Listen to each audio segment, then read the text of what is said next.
This is a free recording by Cambridge Kutbas, etc. We hope you enjoy and benefit from the content.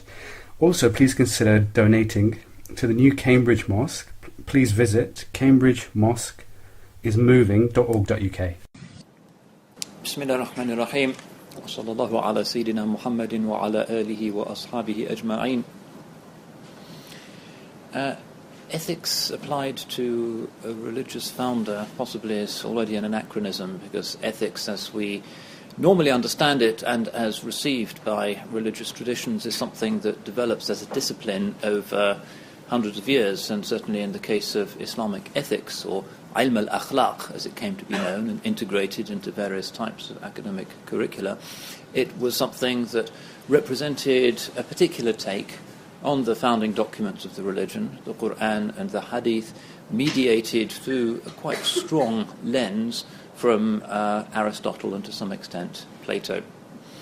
The details of that are complex and lie outside the compass of this evening's talk, but it's as well to bear in mind that what I'm focusing on this evening is not so much what you will find in a classical Muslim textbook of ethics, which is often quite philosophical and programmatic, but rather on the, as it were, primal vision enunciated by the founder of the religion in 7th century Arabia.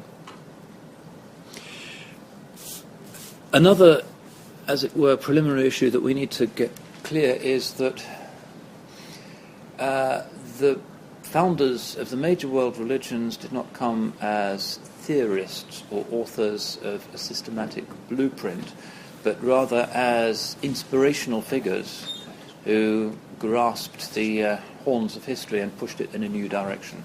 Probably the most influential individuals in history are the founders of the major world religions, and they did that not through writing something like the Communist Manifesto, something systematic, a manual, a textbook, but rather through being inspirational themselves and answering questions that nobody else was able to answer in their individual milieu. People can't hear. I'm not going to strain my voice further, I'm afraid. We don't have a microphone. They're welcome to move forward.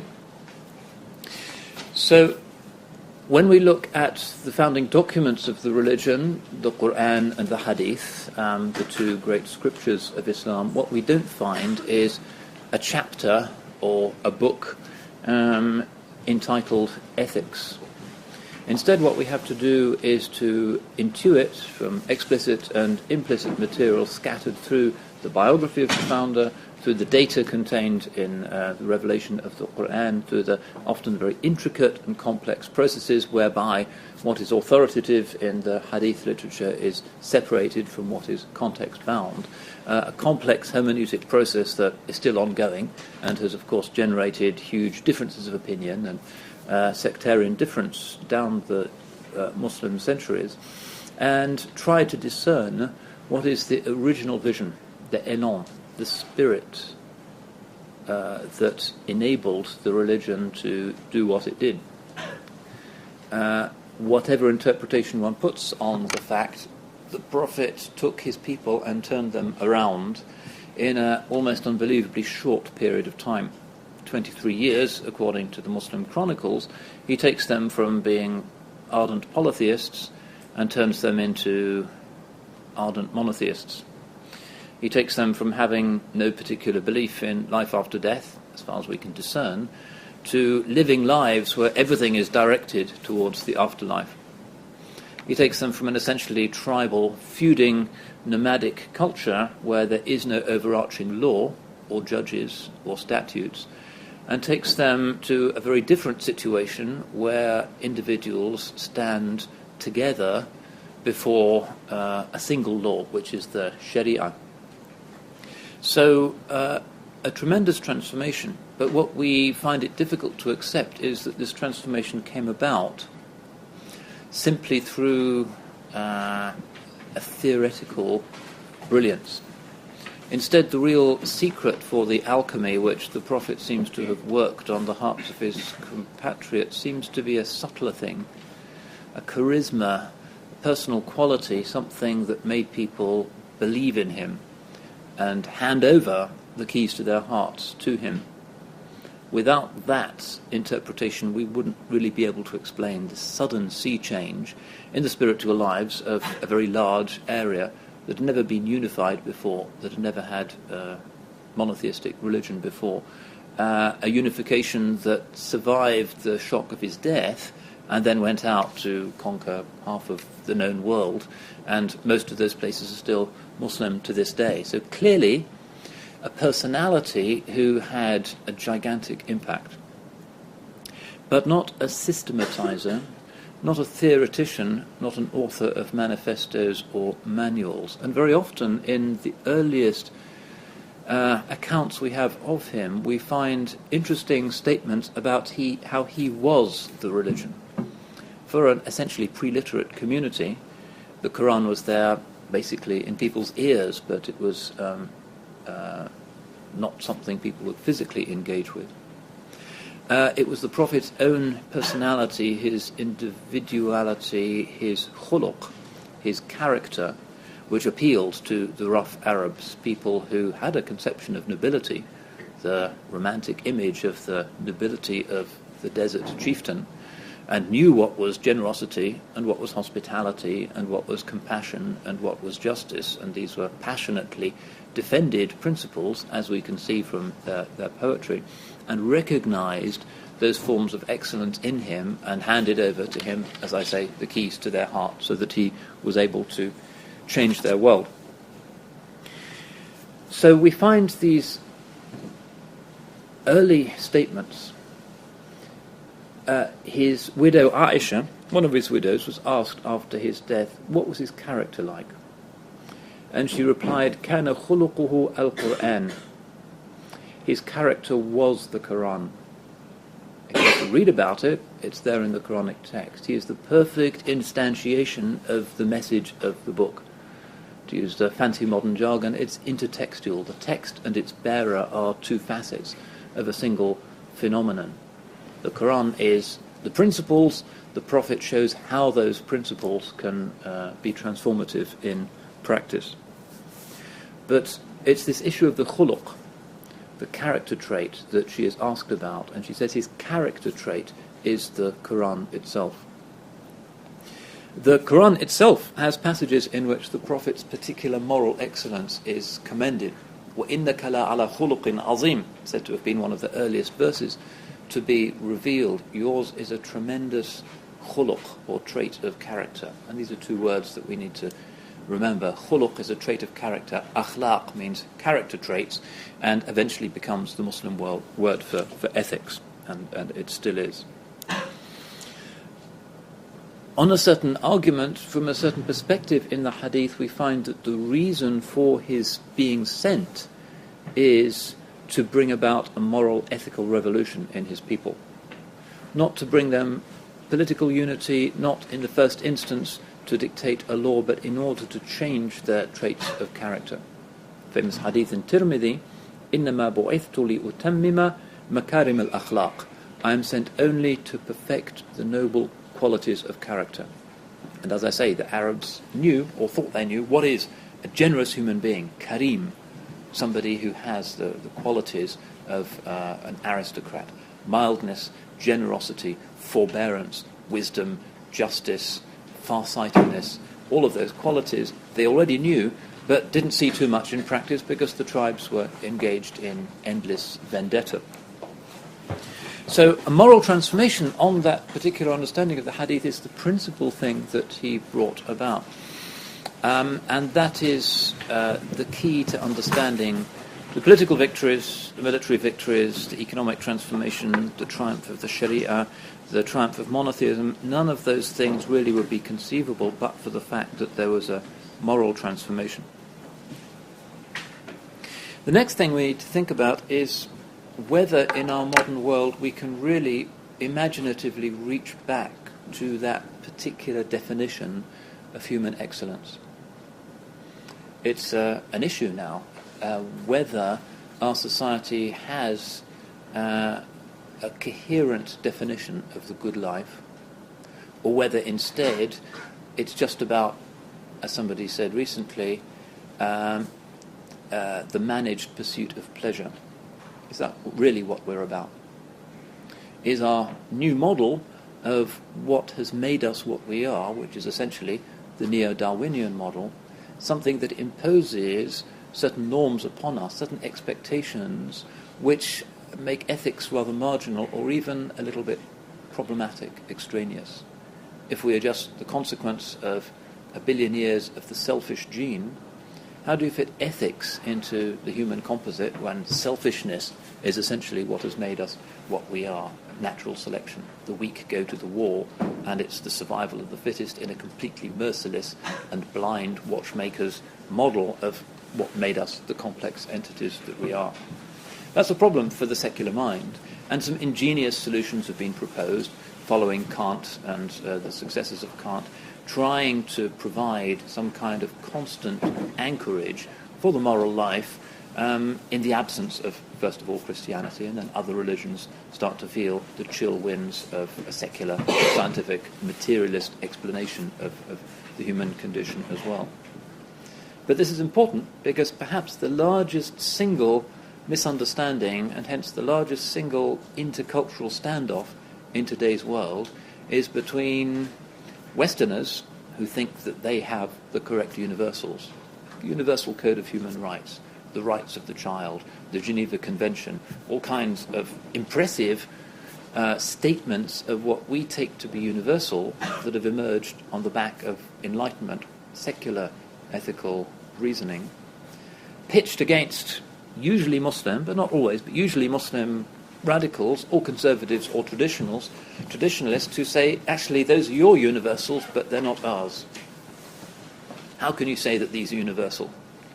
Do you have a metaphysical anchorage so that you can definitely say that the genders are equal, for instance, or that gay people should have the right to marry? What is the philosophical basis for your ethics? You used to have it when you were Christians, but now we're not quite so sure. And the big culture wars that are taking place within the Muslim world, and also between the Muslim world and the Western world, and sometimes between Muslim communities, say in the UK, who have the desire for things like Sharia courts, and the chattering classes, the liberal establishment, who are anxious about the existence of separate non-liberal modules within a liberal secular democracy. This is a really important conversation. And the reason why it's so stubborn is that each side finds it hard to perceive the other as truly ethical. The West looks like the managed pursuit of pleasure, which is not something that Muslims find particularly inspirational.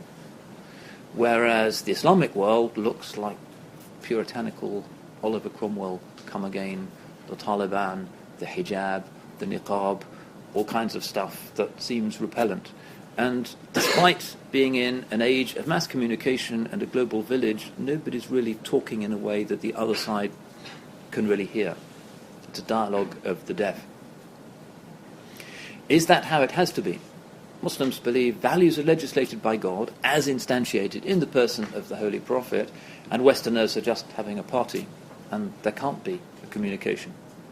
It's not as simple as that. Unfortunately, we don't need to be that pessimistic. Because although it's hard to demonstrate in a solid way the real existence of moral universals outside a theistic context, still you can speak of things that are substantively shared. So the idea that murder is wrong is probably shared in all cultures. The idea that coveting your neighbour's wife is wrong is probably shared in all cultures. The idea that you should protect your children is probably shared in all cultures. So we're not talking about two completely different planetary systems talking past each other. We're talking about two different ways of recognizing what is ethical. The Muslim world is struggling to perceive the West as truly ethical, and the Western world is struggling to see why Muslims should be seen as ethical. Muslims are arguing amongst themselves as to exactly how Muslim ethics should be present, particularly in the public or the political spheres. It's one long argument, but it's not really a dialogue of the deaf, because there are certain things that we do tend to agree on.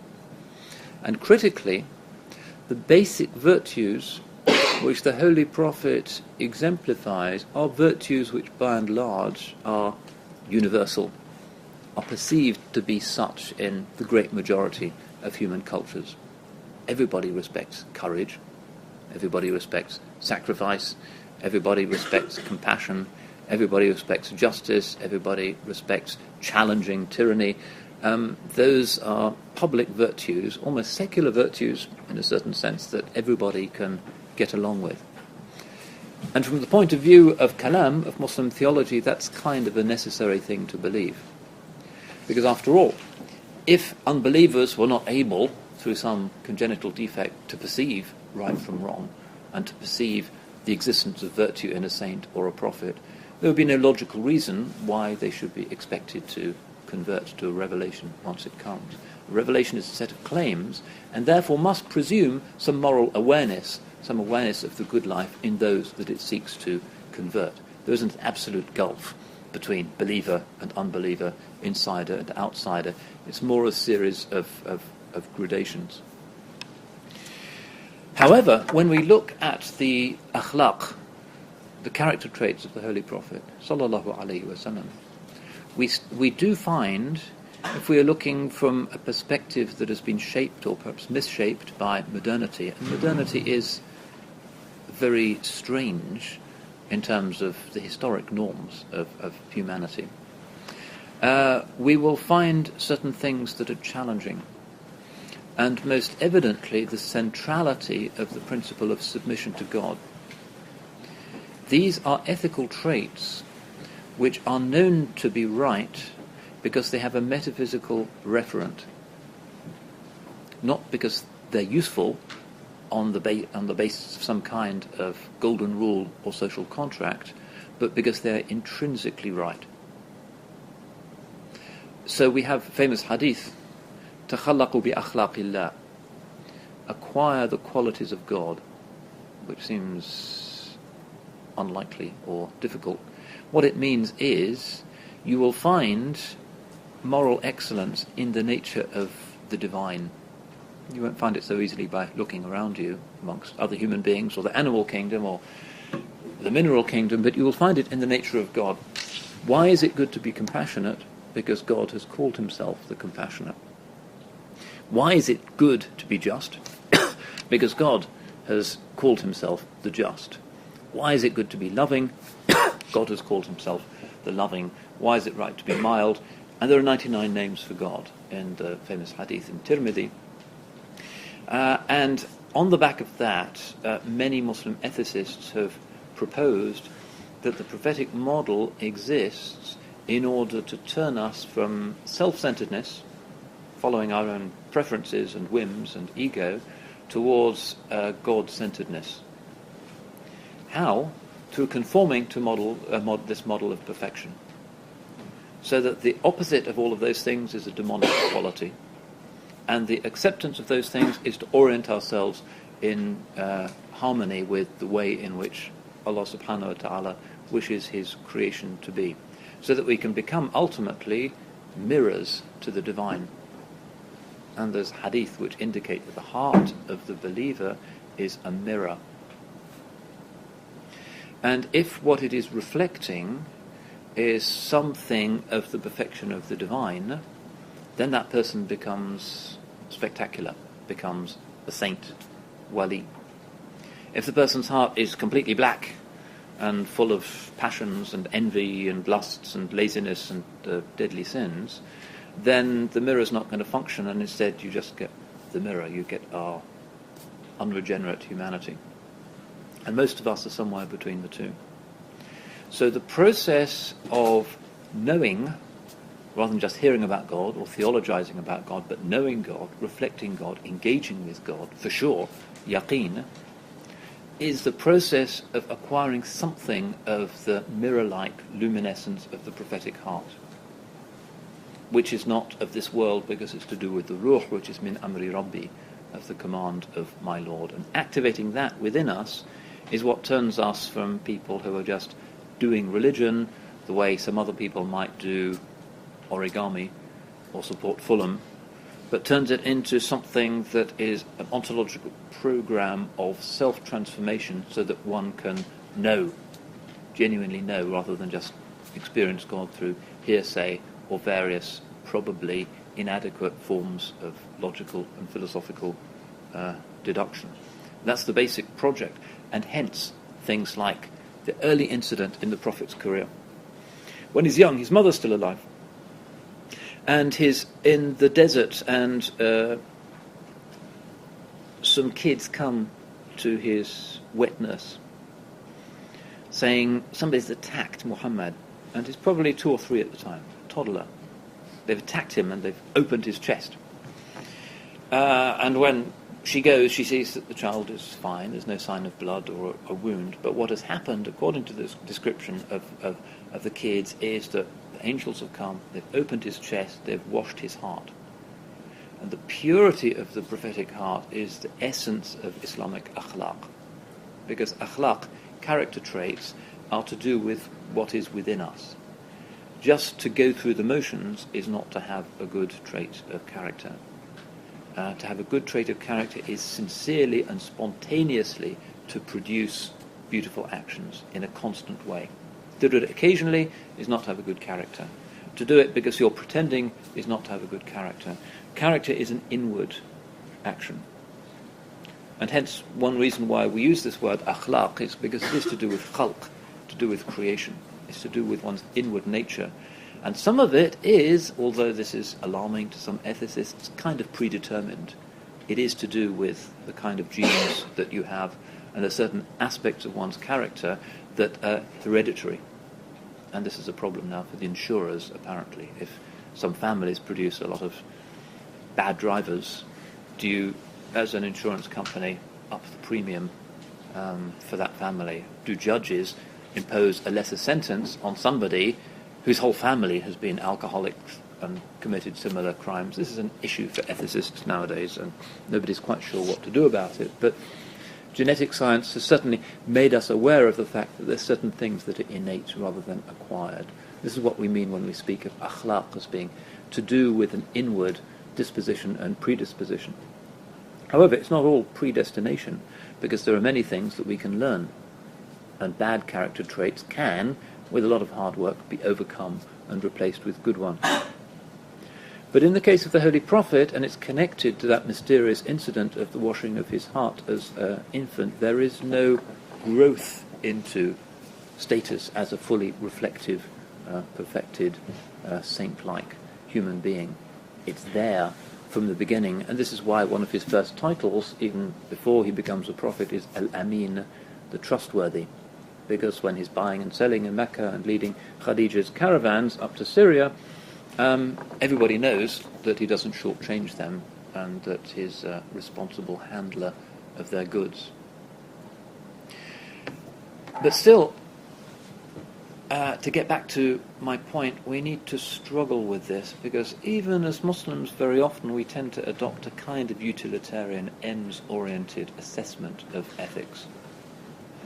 We tend to judge a lot of our institutions on the basis of what we can see them leading to.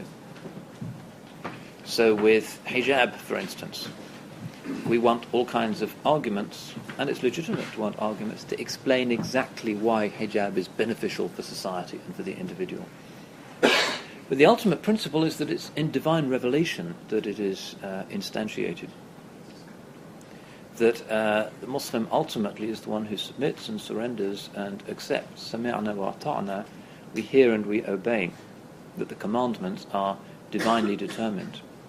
But as I said earlier, the ethics of religion are things that more often than not can be universally recognized, and there is a language which Muslims can speak to others to explain why Muslim women wear their hijab, and why. Often these questions are asked, and Muslims have the responsibility to try and find a secular explanation, if that's the word, to try and make these institutions less outrageous to increasingly hostile neighbours. We have niqab bans in increasing numbers of European countries, as this kind of coercive liberalism really bites.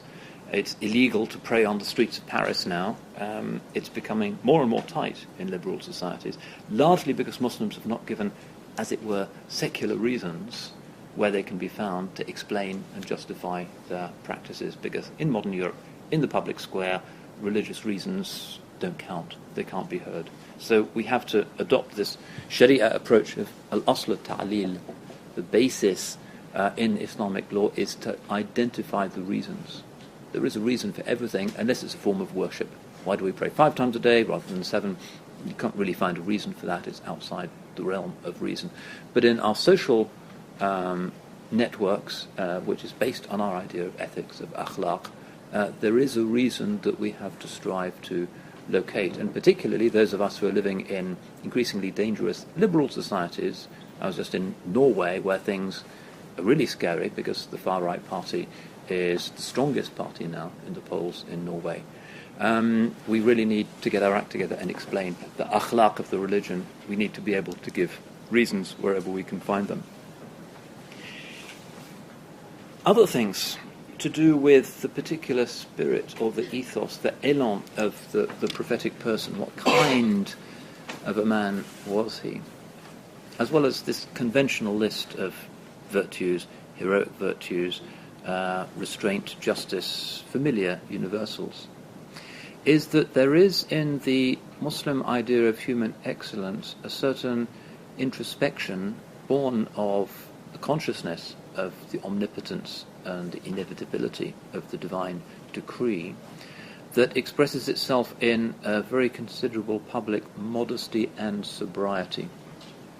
Earlier today I was talking about the hadith, لِكُلِّ دِينٍ خُلُقٍ وَخُلُقُ الْإِسْلَامِ الْحَيَاءِ. Every religion has a particular trait of quality, a particular characteristic, and that of Islam is modesty, or haya. It doesn't just mean female modesty, although the hijab is the female expression for that, and that is something for which Muslims are known, but it applies to men also.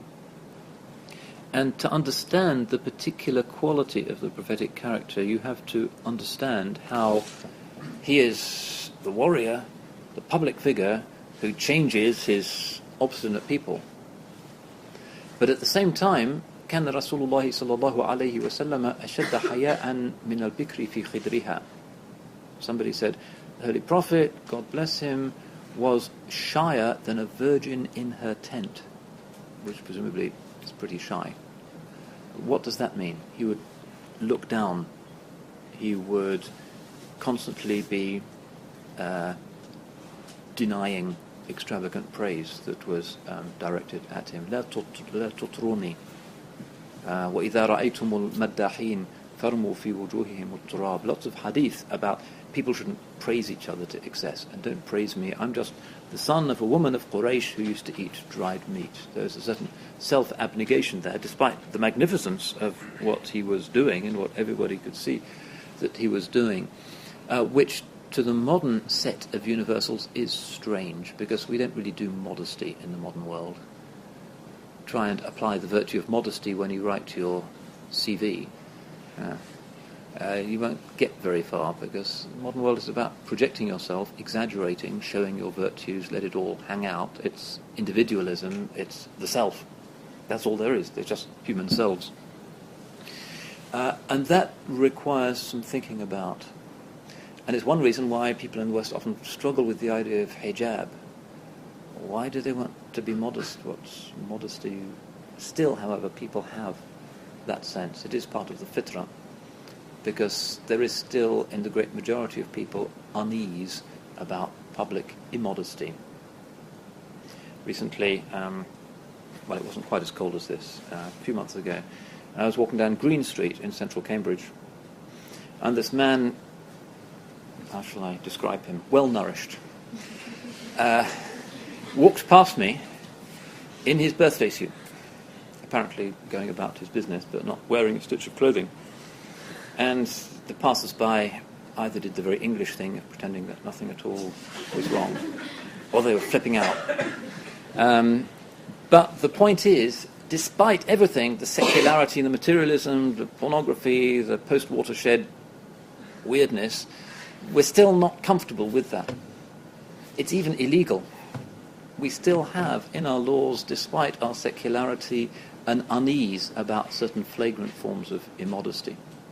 So again, this is Muslims speaking a universal language. It's not that non-Muslims can't figure out the hijab ever. They do have resources for understanding public modesty, and there is a sense in which women flaunting themselves too much is perhaps not quite right, although it might be nice to look at, but it's somehow ethically problematic.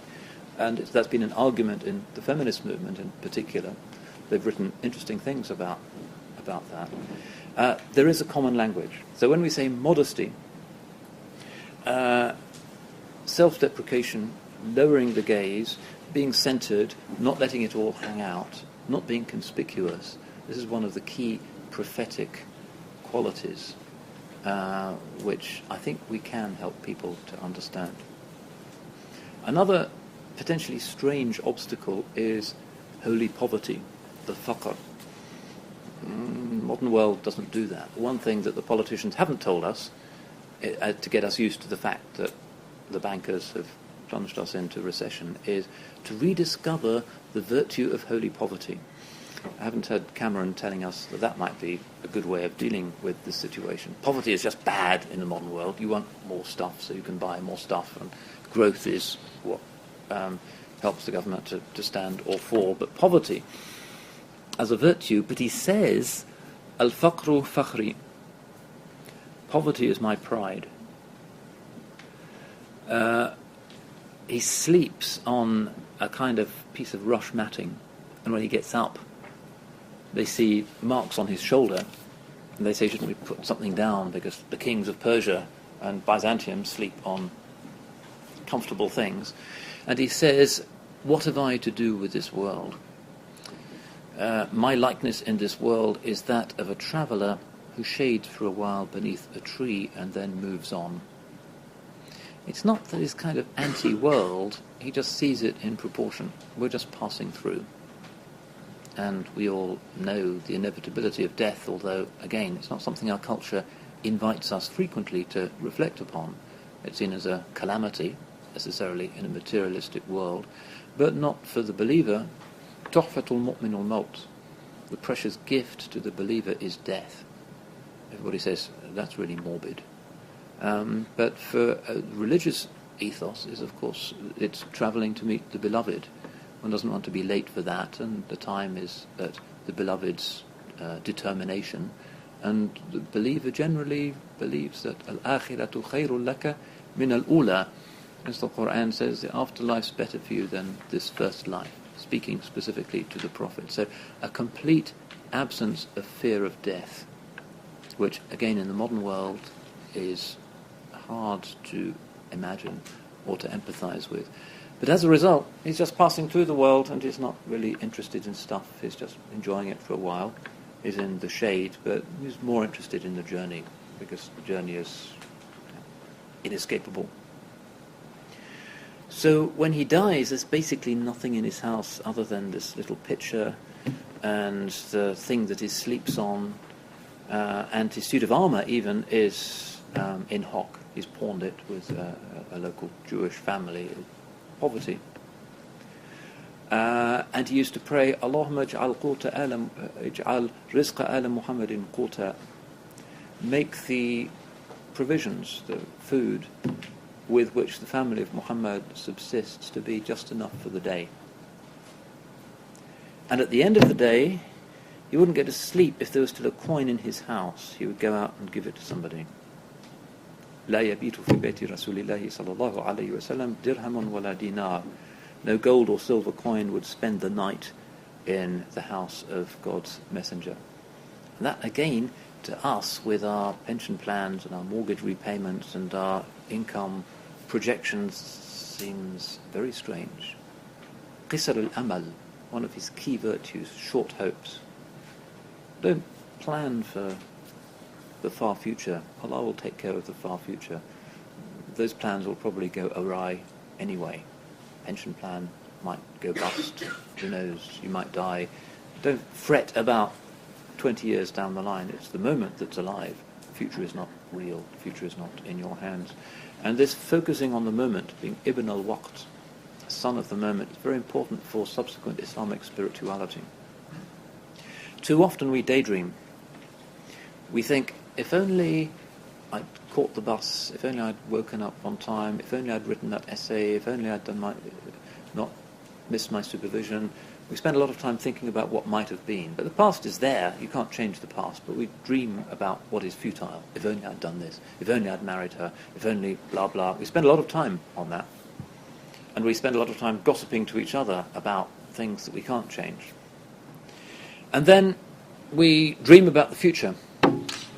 This is tul al-amal, to have a long hope, like the story in the Arabian Nights of the guy who has his legacy, which he spends on a few glass bottles, and he sits back in the souk, and he just thinks, with these bottles I'll buy more bottles, and then I'll have a big bottle shop, and then I'll be able to marry a beautiful woman, and then I'll be able to compete with the caliph, and he daydreams, and he goes to sleep, and eventually he kicks in his dream, and of course the bottles are broken. And we do a lot of daydreaming. We live in the future, but the future isn't real. We think about, wouldn't it be nice? Take a holiday there, do this, do that. If only, sometimes we fantasize about completely impossible things. If only I were married to some film star or other. That's just our nature, but that's unreal, and that's a waste of our time, because it's a fantasy. And Islamic spirituality is always based on alertness, hudur, attentiveness to the moment, because the moment is all that's real. The past you can't do anything about, and you can't reach it. The future will come, but don't try and manipulate it now. It's the present that makes the difference. So he says startling things, like the believer is like the bird. The believer who trusts in God is like the birds. تَغْدُو خِمَاصًا وَتَرْجِعْ بِطَانًا. In the morning they go out hungry, in the evening they come back full. And this is a spiritual virtue of resignation, of detachment, of reliance, that has a place in traditional Christian spirituality and Buddhist spirituality. Everybody used to do that, but now it's hard for us. And we really fret a lot about future possible financial misfortunes because we have very little tawakkul, very little reliance, and we suffer because of things that aren't real. Whereas the prophetic model is to be aware of the moment and to behave as you should in that moment, knowing that the future is in God's hands. And you might say, that sounds irresponsible, but look at how it worked for him. Was he planning, in 30 years' time, such and such a caliph is going to be conquering Central Asia, and then if we do this, we can... No, there was none of that. There was getting things right in the moment, and God will take care of the future. There's a deep wisdom in that, because even the smartest social scientists down the road can't predict the future.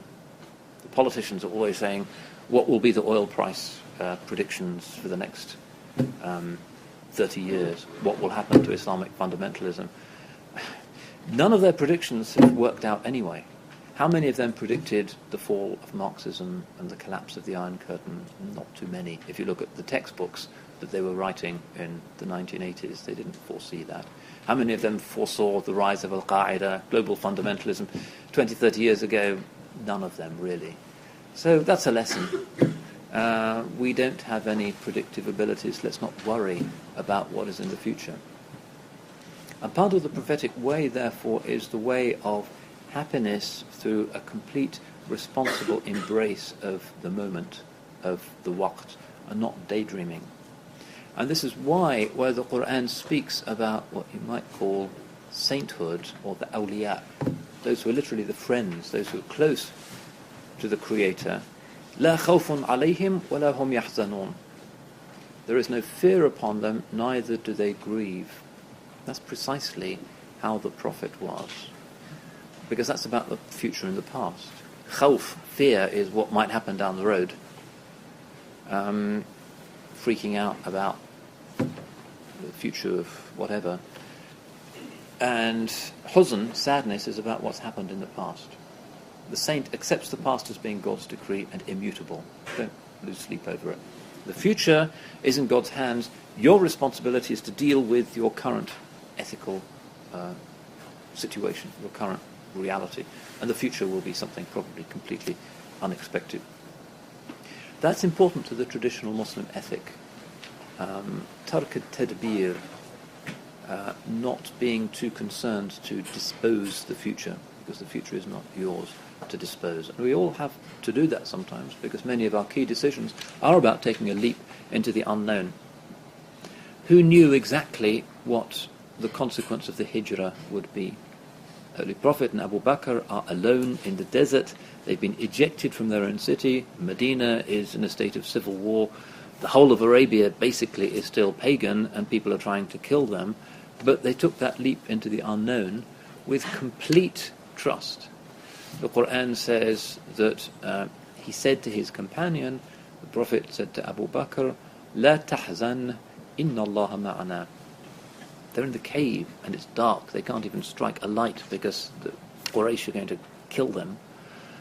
They've been chased out of their own home. They've got 2 weeks of journey through the trackless desert with the posses of Quraysh trying to overcome them, and everything seems to be pretty dark.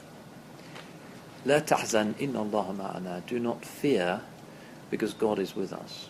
And that's the deepest wisdom of Islam. Allah subhanahu wa ta'ala is the Lord of history. We need to rely on His good providence. He is the one who determines the future. We go through certain motions because we are required to go through certain motions, but we do them for the sake of the present, not the future. We don't fantasize about what the long-term repercussions of our actions might be, except in some very general and deliberative sense. What counts is whether they are compliant with God's wishes in the Sunnah and the Sharia now.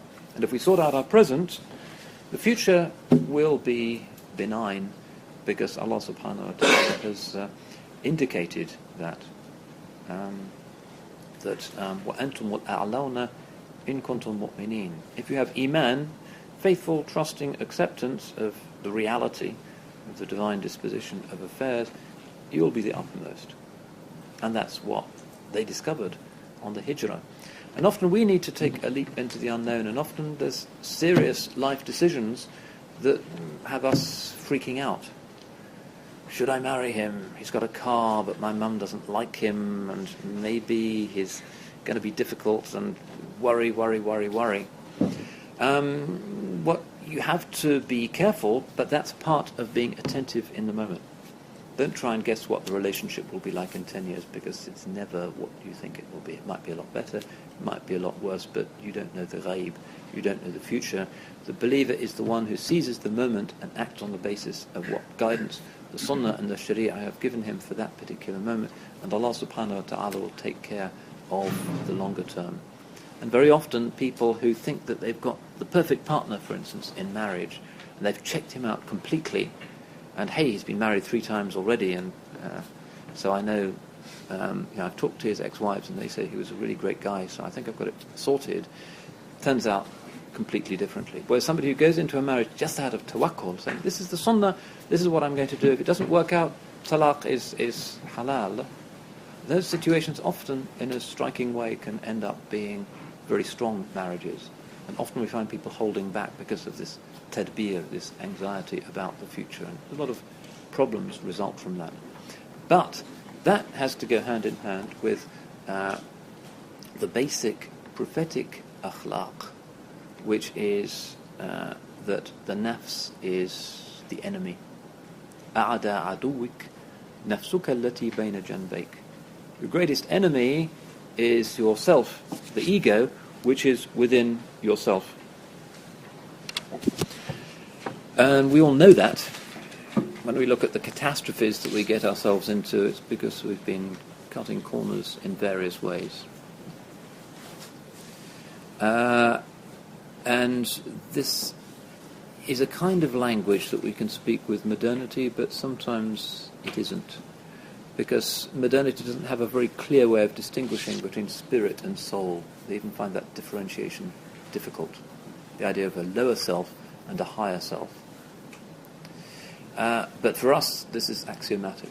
And this process of takhallaqu bi akhlaqillah, adorn yourself with the character traits of the Almighty, is precisely about turning away from injustice, lack of compassion, lack of love, and turning towards their alternatives, and thereby opening up the ruh, the spirit. There's so many things one could mention. I have to stop fairly soon. But another thing that is significant, that does actually make a lot of sense to many in a contemporary context, is the idea of our belongingness to the natural order.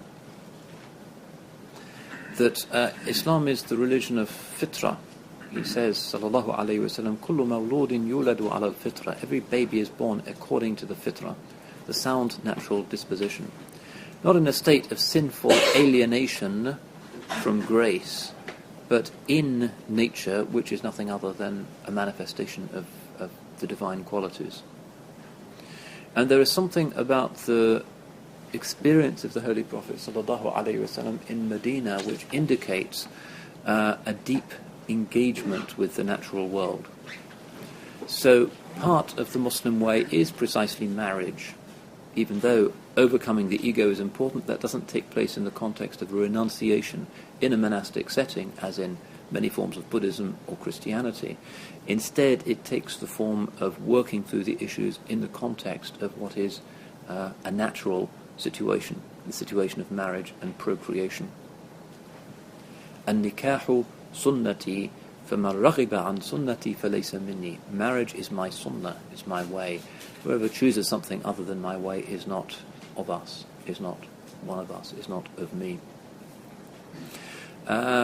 And this also leads on to a sense of belongingness to other orders of the natural world. And this is a neglected aspect of the sunnah. But there are so many hadith, an amazing number of hadith, which indicate how he was, sallallahu alayhi wasallam, not just with his Lord and the angels, but with animals. So I thought I'd pull out a few of these hadith. نهى رسول الله صلى الله عليه وسلم عن أن يتخذ شيء فيه روح غرضا. The ancient Arabs used to like archery. They would sometimes, if they wanted to kill a domestic animal, a sheep or a goat or a camel, use it as a target for their arrows. And this was prohibited by the Prophet, who forbade taking anything that has a ruh, a spirit, to be a target, unless it's an animal that you're specifically hunting, of course, in the desert. The Prophet passed by a man who was pulling a sheep along by the ears, and he said, "Leave its ears alone and take its shoulders." The Prophet saw a man putting his foot on the head of a sheep while sharpening his blade, and he said, "Do you want to kill it more than once?" In other words, you're scaring the animal before the slaughtering takes place. The blade has to be hidden from the animal. There's a prohibition on killing animals by fire, even of insects. قال ابن مسعود مررنا بقرية نمل قد أحرقت فغضب النبي صلى الله عليه وسلم وقال إنه لا ينبغي لبشر أن يعذب بعذاب الله. We were once going past an anthill which had been burnt, and the Prophet became angry and said it's not right for human beings to punish with God's punishment. The famous incident in which the Holy Prophet ﷺ is in Medina, and he hears an uproar, and he finds out that what's happened is that somebody's camel has got out of control. It's running amok, and nobody can go into its enclosure to calm it down or to put a halter on it. Camel's a big, dangerous beast. And the Holy Prophet goes in. They tell him not to, but he goes in, and he puts his hand on the snout of the animal and looks into its eyes, and Hadat, the she-camel, calms and is still. And then he tells them, "This camel tells me that it's been given too much to carry." And the owner of the camel acknowledges this and bursts into tears and promises that from that time onwards the camel will have no work to do whatsoever. Large number of hadiths about the Prophet's engagement with the animal kingdom, which is significant in the context of Islam because of its status as Din al-Fitra, and the Prophet as very much part of the natural world, emphasizing humanity's engagement with and integrality to the natural world, is something that is key to Islamic ethics. And you find, for instance, some of the most beautiful stories of the saints in Islamic civilization are about kindness to animals, a very characteristic feature of our civilization. Ahmad al-Rifa'i, radiallahu an, in the 12th century, famous for many things which were deliberately prophetic things. So the Prophet used to fix his own shoes, he would fix his own shoes. The Prophet used to cook for his family, he would cook for his family. Not a lot of ulama, as far as I can tell, would do those bits of the sunnah, but he was sure that he would do them. كَانَ فِي مِهْنَةِ أَهْلِهِ. Aisha was asked what he used to do at home, and he said he used to serve his family. He would sweep the house and cut meat and do things like that. Ahmad al-Rifa'i actually followed that sunnah. But another thing he used to do was to follow the sunnah of Ayadat al-Marid, visiting the sick, and he used to wash the clothes of the sick and stay with them, including lepers and plague victims and other people who were regarded as scary and contagious. But he had a particular fondness for animals, and his house was seldom void of several sick animals who he would find on the streets in Iraq, bring them to his house and try and nurse them back to health. On one occasion, according to all of his biographers, he spent 40 days in the desert because there he'd found a dog with a skin disease, and he said he didn't want to meet God having ignored the suffering of that creature. And that's Sidi Ahmad al-Rifa'i. That's one of the ways in which he becomes a great wali, a great saint, as well as being a great scholar of fiqh and sharia. So I'd like to close on that note in order to indicate, as it were, that this is a transferable skill. The extraordinary transformation that he brings about in the character of his people who really certainly weren't into animal rights. The pagan Arabs would quite happily cut the leg off a sheep and eat it, because if the sheep stayed alive, then they could cut another leg off in a few days, or they would drink the blood from the side of a camel. All of those things were forbidden by the Holy Prophet, to the consternation of the rough Arabs. That this transformation actually caught on and produced generation after generation of saints, who were saints in that they found the particular genius of the prophetic spirit, which is the essence of Islam itself, belongingness to the natural world while being completely focused on the providence of God, inspirational. And that, of course, means us as well. We have to follow suit. And all of these are things that we can make sense of and make use of, even though they're very unmodern in many ways. Modesty, as I said, not a modern virtue. Humility, overcoming the ego. These are not... Who in the University of Cambridge becomes a professor by overcoming the ego, for instance? I'm not sure that that's ever happened.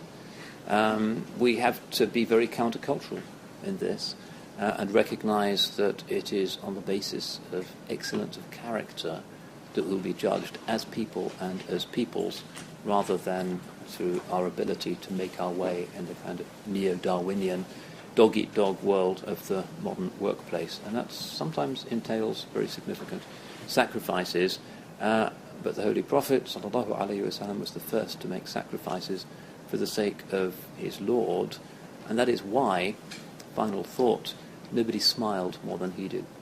The hadith of Ma'bad, people used to go to see the Prophet just to see him smile and to look at his face. That's the fruit, the consequence of a life lived for God in a state of complete inward and outward balance. The consequence is happiness.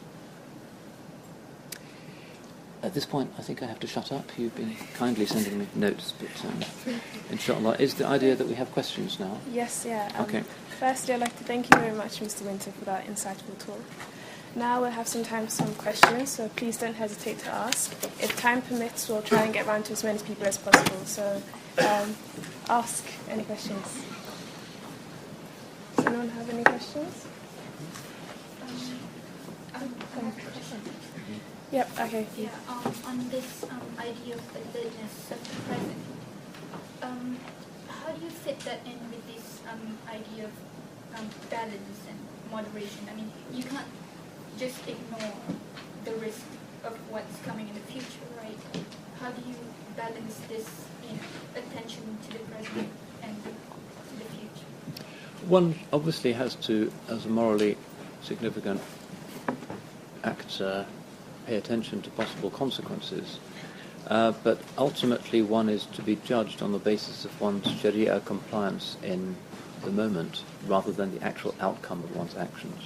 One is judged for one's intention rather than the outcome of what we do.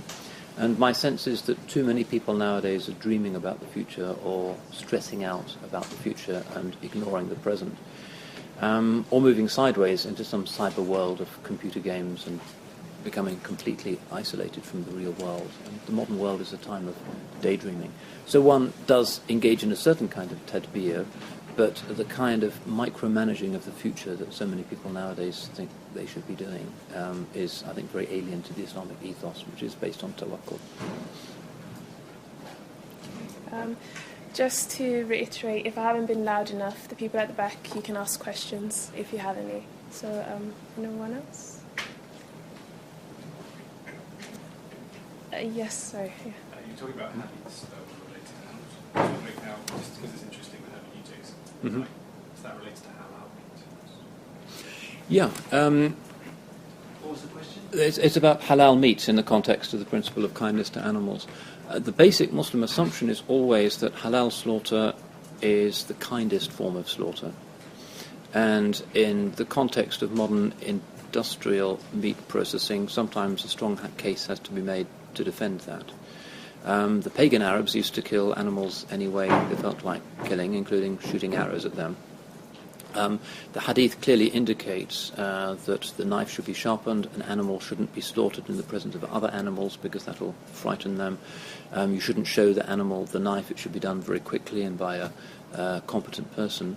So the process of halal slaughter is integrated into the idea that one should be kind to animals. Vegetarianism in the context of world religion can't be a maxim because in many places, including nomadic Arabia, there isn't really any possibility of growing anything. The only thing you've got in the desert is camels and sheep and goats, and if you make people vegetarian, you're going to have an empty desert. But still, the Prophet frequently wouldn't eat meat for an extended period, and the modern habit, very common in the Muslim world, of eating meat twice a day or 3 times a day is something that's actually against the Prophet. There's hadith which indicate that nothing was cooked in his house for several months in succession. Can I ask another question? Just to speak on one of the other used halal out of context. So he said, I can't remember what he was saying, but a action that he was thinking about doing. He said, well, that's a halal. Yeah, halal doesn't mean meat that's slaughtered the correct way. Halal just means lawful. So lawful meat, but a lawful marriage, a lawful business transaction. It's a general adjective. Okay, yeah. You talked about predetermination of some characteristics because of genetics. If there's any fraction of predetermination in characteristics, how does that affect the principle of justice, especially in the hereafter? So for example, if someone's even fractionally predisposed to lying, how would then that affect judgment? Well, the presumption is then that that is taken into account.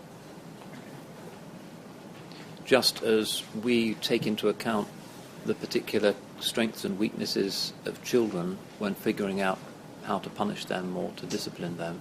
You can see he's always doing that. He has that tendency, therefore we moderate our behaviour towards that child. The presumption is that the divine justice also takes any predispositions we might have into consideration. Can I ask a slightly related question? When I was growing up, I learned that so there's certain characteristics for prayer leaders in Islam, and one of them is that a child who's born out of wedlock can never be a prayer leader. I don't know if you agree with this or not, but if you do agree with this, how does this then, for the child as an individual, how does justice apply here? Well, it's not that the child is unworthy, it's that people may feel that their prayer is second-rate.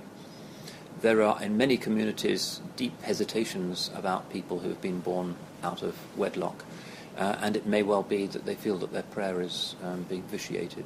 And it's not just being a leader in prayer, it's being head of state, for instance. There's other areas in Sharia where people in that situation have to be disqualified. There are different fatwas nowadays that say that this is something that's historically conditioned and not actually binding, but that's the usual classical position. It doesn't affect the validity of that person's prayer as an individual. Okay, yes. I just want to ask you, why does God permit bad things to happen to good people? Like, why would someone just who hasn't done anything bad in their lives get killed in a car accident? Yeah, this is one of the paradoxes of monotheism. God is ethically perfect, so why has he produced a world in which things happen that we can't see the sense of? Essentially, there's two classical theological responses to that. One is that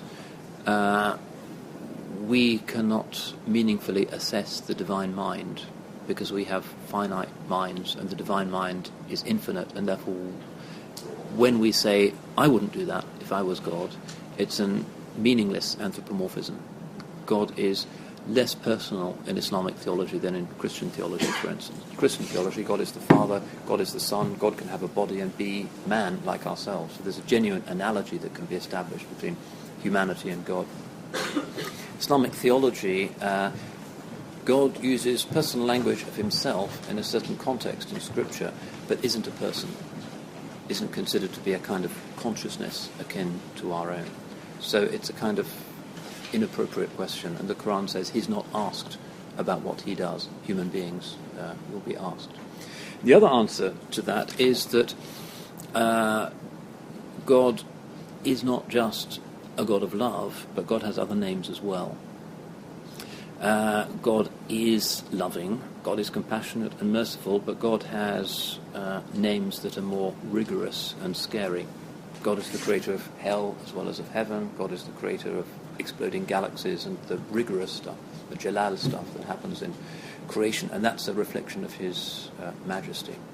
So the problem of evil exists in Islamic theology, but it's not quite such a problem as it is in a lot of, certainly Western Christian theology, where God is love, and it's difficult to imagine how a God of love could have made little babies die in agony when it's not their fault. Islamic theology, pretty ruthlessly, if you like, says it's God that's doing that. But that's part of the divine omnipotence and the divine majesty, and we just accept it. Sometimes in Christian theology they speak of the left and the right hand of God. God does with his right hand all of the things that we like, the things that we would do if we were God. With his left hand he creates epidemics and earthquakes, but it's still his doing. Blake's tiger is all about that. Did he who made the lamb make thee? He made the fluffy little lamb, we can relate to that. He made the tiger that eats the lamb. That's harder to understand, but his answer, of course, is yes, he did. God creates the difficult stuff in creation as well as the easy things. Why the banking interest, so is haram in Islam? And what is the adverse impact on the society? Well, I think most people nowadays can see the potential dangers of an interest-based banking system where there's not just interest on principal, but interest on the interest and hedge funds and futures, and it becomes a whole metaphysical world of conjuring money out of nothing, and everybody's suffering as a result. The basic Islamic presumption, which used to be the Christian presumption and is in Aristotle as well, is that you can't have a price on money. Interest as the price of money is an incoherent concept. Money is not a commodity, it's a measurement of the value of commodities. And therefore, Islamic civilization has historically been extremely successful as a mercantile culture while excluding the principle of interest-based banking.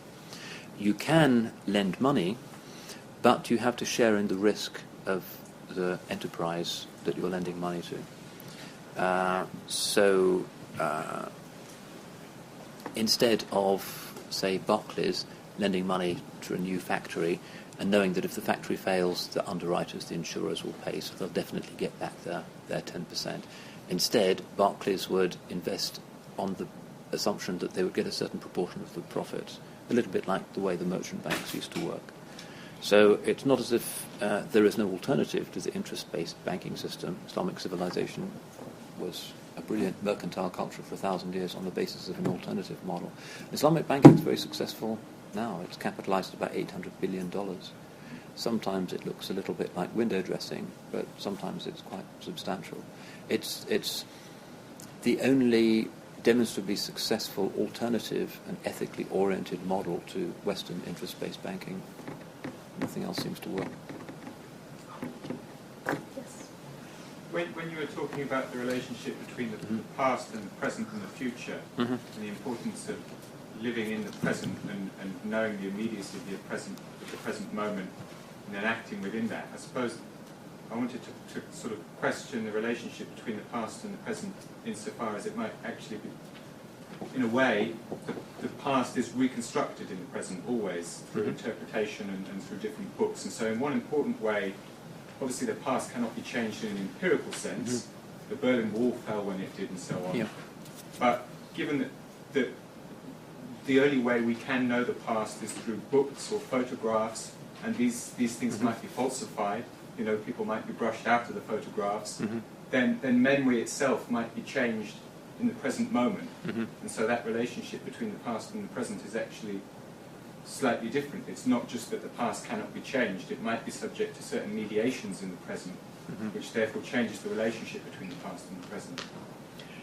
I take it that the past itself can't be changed, but our perception of it can, and the degree of our accuracy can be changed. And one needs historians, one needs archaeologists, and that's a legitimate religious as well as secular concern.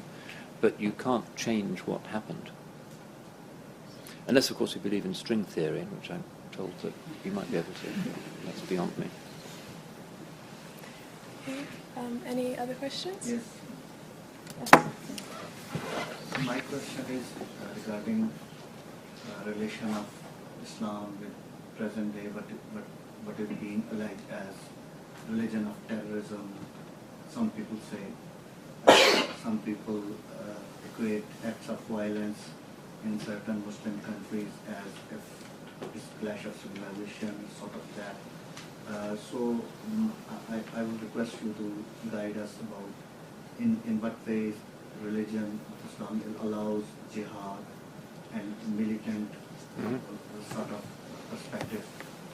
Well, jihad is not the same as a militant perspective. Jihad just means the use of proportional force, which exists in most cultures, just war doctrine. Terrorism is something else. Terrorism is the arbitrary targeting of the innocent in order to place pressure on governments, which is something that doesn't have origins in Islamic culture or ethics and comes out of the French Revolution and certain 19th century anarchist movements that use terrorism. Its adoption in the Muslim world is very recent and is an expression of westernization. But terrorism, 9/11 for instance, according to classical Islamic law, is classified as hiraba, which carries the death penalty. So there isn't really an issue. The problem is people in the West don't know who speaks for Islam, and in most cases they don't even think that they should ask. Islam has leaders and muftis and Islamic universities that issue declarations on these things, but everybody's very vague about what Muslims actually think. So they know about Abu Qatada or whoever, but they don't know what the Mufti of Egypt is saying about anything. It's pretty hopeless, really. But then Muslims can also misunderstand what's going on in the Christian world. I met somebody in Mali 4 years ago who was a bit out of touch, no broadband connection in Timbuktu. So he told me the leader of the Catholic Church is the Pope and the leader of Protestant Christianity is George Bush. That was his perception of the world and religion and violence and who leads the other religion. But really, it is the case that you can read the Times from cover to cover for a whole year and not be able to name a single Muslim leader. It's just not on the screens of the chattering classes in the West that they should tell people what Muslim leaders actually think about these issues. It's just not done. Okay, any final questions? Yes, at the back. Hi. You spoke a lot during your talk about the conflict perhaps between the secular Western values and some of the more traditional Islamic values, the different ways some moralize and perceive, because some can determine physically, whereas you can't as secularists. I'm just wondering to what extent you think you can be a fully functioning member of Western society while still adhering to those Muslim values? It depends what you take membership of Western society to be. If it means you have to go to the pub and you have to listen to Whitney Houston and you mustn't wear hijab, it depends on how restrictive your definition is of being Western. But one of the positive things about Western civilization, one of the many positive things, is that there is a fairly broad spectrum of acceptable behaviours and attitudes and beliefs that are possible. You can be a full member of the University of Cambridge and be any religion and do eccentric things, if you like, compared to what some students get up to. What Muslim students do is actually pretty tame. Look at the Druids amongst the students, for instance, or those who go to the Isis temple in Cherry Hinton, and so on. It's pretty kind of sober and down to earth. But in terms of being at ease with the underlying presuppositions of the modern world, I think all religionists are deeply uncomfortable, not just with the symptoms like environmental degradation, but with the causes of that, materialism, and the idea that material desires equal happiness, and a basically reductionist biological definition of what we are, and a pessimism about eternal life. We can't buy into those things. That doesn't mean we can't be fully part of society, but we have an alternative, in many ways quite a radical voice. But the intention should not be to get angry, but to try and help people and to try and heal people. This is a society which we consider to be spiritually, morally, economically unhealthy. If we believe that, then our proper response should be to try and help, not to just preach angrily about its evils, but to see what we can do to help people. Yes? You mentioned that in the time of the Prophet himself was a source of charisma, so that the people around him could internalize these ethics and then implement them later on. So in our day and age today, where is that charisma going to come from? Religious charisma is given to people who are successful in being what God wants them to be, what they're made to be, the greatness which everybody has as a possibility. Anybody can be a saint, anybody can be a perfected human being. There is a possible you that is there that you need to grow into, that you need to fill, rather than your existing kind of conflicted self. And there are such people, and to the extent that people overcome the ego and live for God and live for others and see the beauty in the world and around themselves, then they're charismatic and people are transformed by them. Charismatic doesn't just mean that you give extremely loud khutbahs or you have strong views on Kashmir. Charismatic means that even if you're not saying anything, people are changed by you. The sheikhs say, "Man la yufiduka lahzo, la yufiduka lafzo." Whoever's glance doesn't change you, his words won't change you either. And the successful, miraculous transformation that the Prophet brought about amongst his very rough people was the fact that he would look at them and they'd change. He looked at the camel running amok and the camel calmed down. But he didn't speak loudly to it. Unfortunately, Muslims nowadays often think that charisma means being very loud and angry and gesticulating and doing outrageous things. That's not charisma. That, in most cases, that's the turbulence of the lower self, the fire of anger expressing itself. It's closer to the ethos of Jahiliyyah than to the serene masterfulness of prophetic Islam.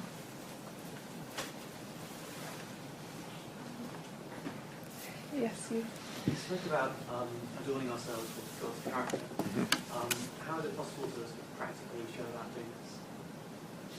Well, Al-Ghazali has a book, Al-Maqsad al-Asna, which is in English, and obviously it's 900 years old and things have changed, but what he does is to go through the 99 names of God, explaining what they mean, and then explaining how we might adopt that quality.